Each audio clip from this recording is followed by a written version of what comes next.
CAD clip, we're going to show you a couple things about adding in structural isolated footing pads. And we're just going to add some columns in here, and we'll show you a couple things about using isolated footing pads. They're a little bit, it looks real simple, but there's a couple nuances. So we are just in a REVIT Structure 2014 here, really REVIT 1 box 2014 off the Structure tab. If we go to a south view, you can see we've got a top of foundation, we've got a top of footing. So we're going to draw some piers from top down and then put our footing pads down inside of here. So I'm going to go to my top of footing, and I'm going to start my column tool, and because it's a pier, and I'm going to check here depth down to top of footing. Perfect. I'm going to say at grid lines. I'm going to make sure I pick the right column here, and I'm going to do a big box. It's going to show me a nice preview in there. I can hit my space bar to rotate them, by the way, or you can rotate them after the fact, doesn't matter. I hit finish, and then it prompts me to place another one. I hit modify, go to my south elevation, and there's those piers. If I go to a 3D view, there they are there.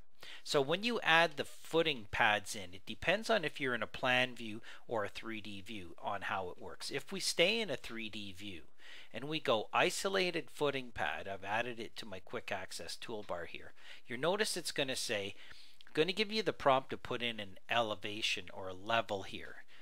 This option doesn't show up when you're in a plan view because it doesn't really know what level you're on here. First I have to pick the footing pad type. So I'll pick regular rectangle 1800 by 1200, which is 6 foot by 4 foot by 16 inches or 18 inches. I can hit edit type and duplicate and make a new one and put some new sizes in here.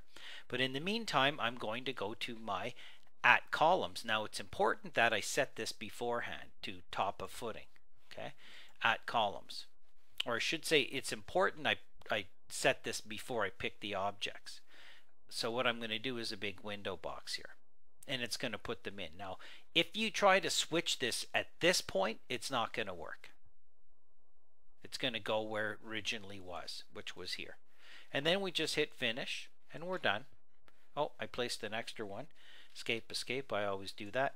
Pick on here and delete. Now that is attached to the column. If you move the columns around, it's going to move with them. If you take this column and you raise it up by 3 feet or 900 millimeters, it's going to move up. It's going to warn you that it's going to move the footing pad with it. So if I do a shift middle mouse, there's that column that's kind of up a little bit higher than the rest. So if you're in a 3D view, fairly straightforward. Okay, and then when you go to a plan view, I'm going to undo all the way back here. So let's go to the lower level top of footing. I can do the same thing. I can say isolated footing. Notice we're not getting the option to put the level because it's going to assume this level. At columns, multiple. Okay, I can just place them one at a time if I want. Pick. That's easy. But this is the multiple option. Boom, boom, pick them. You have to see the preview. If you don't see the preview, it's not going to work. Hit finish, same result. Go into here, nice footing pads, escape, and of course they're talking to the pads because they're attached. I can undo that, undo, back to that. Now, let's say I was at the upper level, the top of foundation. I can still do this because it'll still touch the column, but it'll automatically move them down. But they have to be touching. The top of the footing has to be exactly at where the top of the column is for this to work. Here we go. Isolated footing pad. I'm going to pick my pad. Notice I'm not getting to pick my level. It's going to assume this one. I'm going to say at columns, pick, drag, let go. It's going to show me my preview. Everything looks good so far. I hit finish. And now I'm going to get this warning, and there's 13 of them. And I'm going to go through these one by one by one by one. It's going to take these, and it's telling me that the structural foundation footing will be moved to the bottom of the column. So it's going through each one and telling me it's moving it. In the end, I hit exit, doesn't matter. Modify, stops the tool. Back to my 3D view. And there we go. Same result. Okay. and if you change the heights and stuff, it'll go with it. If this gets detached from here, like if you drag these away, then you have to realign it both vertically and in plan, and it'll actually reattach it. Okay, let's just kind of demonstrate that. Let's delete all of these guys and this guy. So let's go to a floor plan, top of footing, and watch. Right now they're not talking. I can say align, modify, align to here, this guy. Then I say align to, I can pick the column or the grid line here, this guy.